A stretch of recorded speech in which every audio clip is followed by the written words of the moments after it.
Hey guys, வணக்கம். நான் Aromavijay. Corona virus இந்த உலகத்தையே ரொம்ப ஆட்டி படைச்சிட்டு இருக்க இந்த டைம்ல அதனுடைய மருந்து கண்டுபிடிக்கிற முயற்சி அப்படின்னு பார்த்தீங்கன்னா அதுவுமே ரொம்ப வேகமாக இருக்கு. எப்படி அந்த வைரஸ் பரவுதோ அதே மாதிரி அந்த வகையில் பார்த்தோம்னா இது வரைக்கும் நம்ம ஒரு 3வது ஜென்ரேஷன் மெடிசினை இனிமேல் யூஸ் பண்ணா தான் இந்த கொரோனா வைரஸை ஒரு வேளை கொல்ல முடியும் அப்படின்னு சொல்றாங்க ஆராய்ச்சியாளர்கள். ஓகே, அப்படிதான் இந்த ஃபர்ஸ்ட் ஜென்ரேஷன் மெடிசின், அதுக்கப்புறம் செகண்ட் ஜென்ரேஷன் மெடிசின், அதுக்கு அடுத்ததான் தேர்ட் ஜென்ரேஷன் மெடிசின் அப்படின்னு பார்த்தீங்கன்னா ஸோ அதெல்லாம் என்ன அப்படின்றத இந்த இதில் பேச போகிறோம். அதுக்கடுத்து 3வது ஜென்ரேஷன் மெடிசின் அப்படின்றோம்ல இந்த கொரோனா வைரஸுக்கான ஒரு 3வது ஜென்ரேஷன் மெடிசின், அந்த மெடிசின் என்ன, யார் அதை கண்டுபிடிச்சிருக்குது, இந்தியாவில் இந்த மெடிசின் எப்போ வரும் அப்படின்ற பற்றி தான் இந்த பதிவில் பேச போகிறோம். ஓகே, முதல் விஷயம், இந்த ஃபர்ஸ்ட் ஜென்ரேஷன் மெடிசின் அப்படின்னோம்னா எப்போ கொரோனா வைரஸுடைய தாக்கம் உலகம் ஃபுல்லாக பரவிச்சோ அந்த டைமில் இந்த ஹைட்ராக்சி குளோரின் அப்படின்ற ஒரு டேப்லெட் எல்லாம் யூஸ் பண்ண ஆரம்பிச்சாங்க. ஸோ அது மூலமாக அதை கண்ட்ரோல் பண்ண முடியும் அப்படின்னு பார்த்தாங்க. கடைசியில் அது நிறைய மியூட்டேஷன் ஆகவும் அதை கண்ட்ரோல் பண்ண முடியல. ஸோ அது ஃபர்ஸ்ட் ஜென்ரேஷன் மெடிசின் அப்படின்னு சொல்லலாம், அதாவது அந்த டேப்லெட்டில். அதுக்கடுத்து செகண்ட் ஜென்ரேஷன் மெடிசின் அப்படின்னோம்னா இந்த வேக்சினேஷன், எப்படி இந்த மியூட்டேஷன் ஆகிட்டு வைரஸ் பரவ ஆரம்பிச்சிச்சோ அந்த டைமில் நிறையா இதுக்கான இன்ஜெக்ஷன் கண்டுபிடிக்க ஆரம்பிச்சாங்க. அந்த இன்ஜெக்ஷன் தான் கோவிஷீல்டு அப்படின்றதும், அதுக்கப்புறம் கோவேக்சின் அப்படின்னு இன்ஜெக்ஷன். ஸோ இந்த மாதிரி நிறைய இன்ஜெக்ஷன் கண்டுபிடிச்சாங்க இல்லையா, அதை செகண்ட் ஜென்ரேஷன் மெடிசின் அப்படின்னு சொல்லுவாங்க. அதுக்கடுத்ததாக தேர்ட் ஜென்ரேஷன் மெடிசின் அப்படின்னு பார்த்தீங்கன்னா இந்த தேர்ட் ஜென்ரேஷன் மெடிசின் அப்படின்றது தான் இந்த நேசல் ஸ்ப்ரே அப்படின்னு சொல்லுவாங்க. இது என்னடா நேசல் ஸ்ப்ரே அப்படின்னு கேட்பீங்க. இந்த நேசல் ஸ்ப்ரே அப்படின்றது மூக்கில் ஒரு ஸ்ப்ரே ஸ்ப்ரே பண்ணுவாங்க. இந்த ஸ்ப்ரே என்ன பண்ணும் அப்படின்னு சொல்லி பார்த்தீங்கன்னா அப்படியே உங்கள் சுவாச குழாய் வழியாக இறங்கி உங்கள் லங்ஸுக்குள்ளே போகும். உங்கள் லங்ஸ்லேயோ இல்லை உங்கள் சுவாச குழாயிலேயோ ஏதோ ஒரு வகையான வைரஸோ இல்லை வேற COVID-19க்கான ஒரு வைரஸோ இருந்தாலும் அந்த வைரஸ் கொல்லப்படும் அப்படின்ட்டு ஆராய்ச்சியாளர்கள் சொல்றாங்க. ஓகே, அப்படி பார்த்தோம்னா இந்த தேர்ட் ஜென்ரேஷன் மெடிசன் அப்படின்றது கண்டுபிடிச்சிட்டாங்களா அப்படின்னு பார்ப்பீங்க. ஸோ கண்டுபிடிச்சிட்டாங்க, அது இந்தியாலையும் கூடிய சீக்கிரம் வரும் அப்படின்னு இருக்காங்க. இந்த தேர்ட் ஜென்ரேஷன் மெடிசனா என்ன அப்படின்றதே இந்த இடத்துல பேசுகிறோம். சானிடைஸ் நேசல் ஸ்ப்ரே அப்படின்னு சொல்லுவாங்க. இந்த சானிடைஸ் நேசல் ஸ்ப்ரே அப்படின்றது தான் இப்போ நான் சொன்ன இந்த தேர்ட் ஜென்ரேஷன் மெடிசன். இந்த சானிடைஸ் நேசல் ஸ்ப்ரே அப்படின்ற இந்த இதிலிருந்து ஒரு சின்னதாக ஒரு கேஸ் உங்கள் மூக்கு வழியாக உள்ளே போகும். அதாவது நீங்கள் அந்த ஸ்ப்ரே ப்ரெஸ் பண்ணோடனே அது மூலமாக உள்ளே போகிற அந்த கேஸில் நைட்ரிக் ஆக்சைடு அப்படின்ற ஒரு கேஸ் உள்ளே போகும். அந்த கேஸ் தான் போயிட்டு உள்ளே இருக்கிற எந்த வைரஸாக இருந்தாலும் கொன்றும் அப்படின்ட்டு ஆராய்ச்சியாளர்கள் சொல்கிறாங்க. ஓகே, இதுக்கான ட்ரையல் பேஸ் எல்லாம் நடந்துச்சா அப்படின்ற பேசுறதுக்கு முன்னாடி இந்த மெடிசனை யார் ப்ராடக்ட் பண்ணிக்கிட்டு இருக்கிறாங்க, மேனுஃபேக்சர் பண்ணிக்கிட்டு இருக்காங்க அப்படின்றத இந்த இடத்துல பேசுகிறோம்.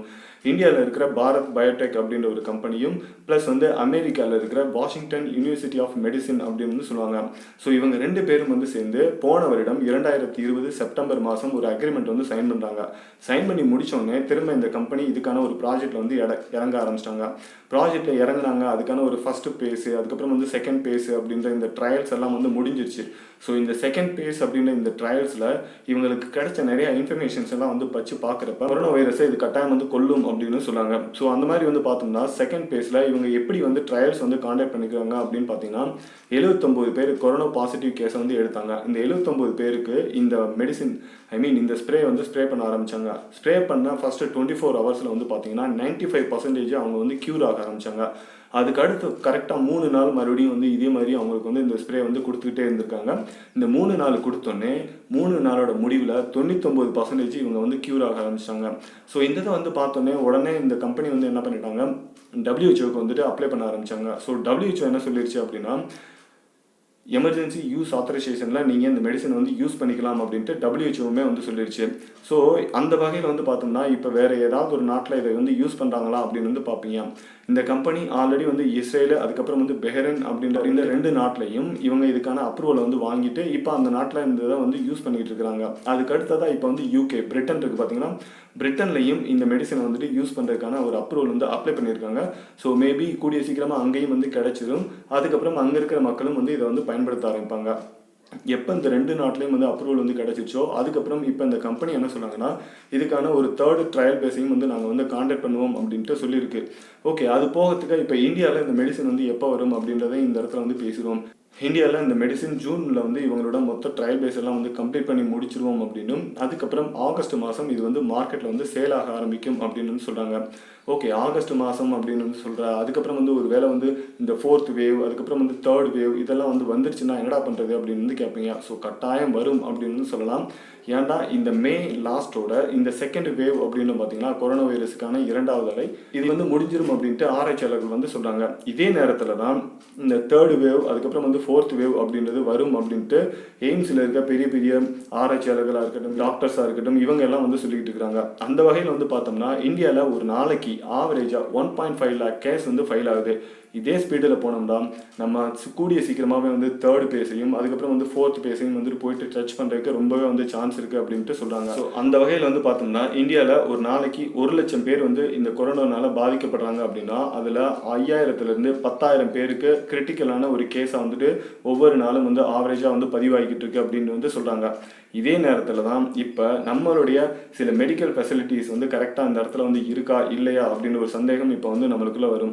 ஆல்ரெடி நம்மளுக்கு நிறையவே வந்து தெரியும். இப்போ ரீசெண்டாக வந்துட்டு மகாராஷ்டிராவில் வந்து ஆக்சிஜனுக்கு வந்து பிரச்சனை, தமிழ்நாடு, அதுக்கப்புறம் வந்து டெல்லி அப்படின்ட்டு இன்னும் நிறையா ஸ்டேட்டில் இந்த ஆக்சிஜனுக்கான பிரச்சனை வந்து ஓடிட்டு இருக்கு. இது வந்து மொத்தம் இந்தியா ஃபுல்லாக வந்து ஓடிட்டு இருக்கு.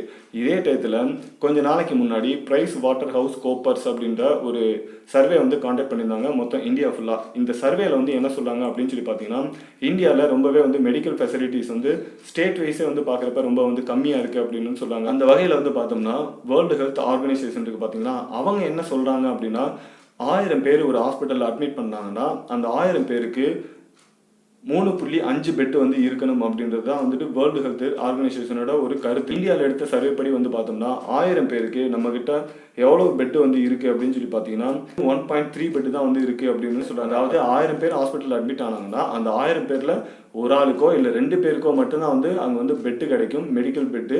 மீதி இருக்கிறவங்களுக்கு வந்து கிடைக்காது அப்படின்னாங்க. அப்படி பார்த்தோம்னா மொத்தம் இந்தியாவில் வந்து எவ்வளோ ஹாஸ்பிட்டல்ஸ் பெட் இருக்குது அப்படின்னு வந்து பார்ப்பீங்க.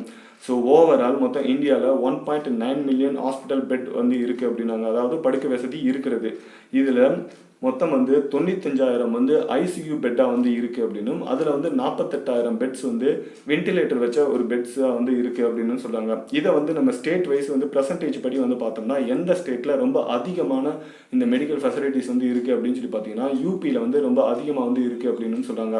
அதாவது யூபியில் 14.8% வந்து அதிகமான இந்த படுக்கை வசதிகள் வந்து இருக்குது அப்படின்னாங்க. அதுக்கடுத்து வந்து கர்நாடகாவில் 13.8% இருக்குது, மகாராஷ்டிராவில் 12.2% இருக்குது, தமிழ்நாட்டில் 8.1% இருக்குது, வெஸ்ட் பெங்காலில் 5.9% இருக்குது, தெலுங்கானாவில் 5.2% இருக்குது, கேரளாவில் 5.2% இருக்குது.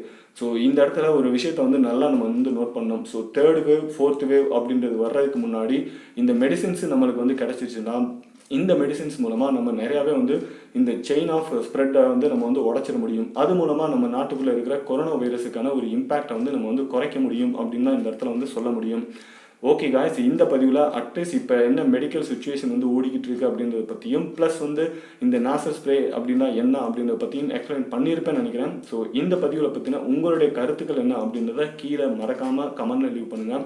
ஒருவேளை நான் சொன்னது வந்து கிளியராக இல்லை, நான் வந்து தப்பாக சொல்கிறேன் அப்படின்ற மாதிரி உங்களுக்கு எப்படி ஏதாவது உங்களுக்கு வந்து தோணுச்சுனாலும் பரவாயில்ல, கமெண்ட் பண்ணுங்கள். ஏன்னா ஃப்யூச்சரில் நான் வந்து இதை வந்து திருத்திக்கிற முடியும் அப்படின்றத இந்த பதிவு மூலமாக வந்து சொல்லிக்கிறேன். ஸோ உங்களுடைய கருத்துக்கள் இங்கு வரவேற்கப்படுகிறது. Thank you for watching.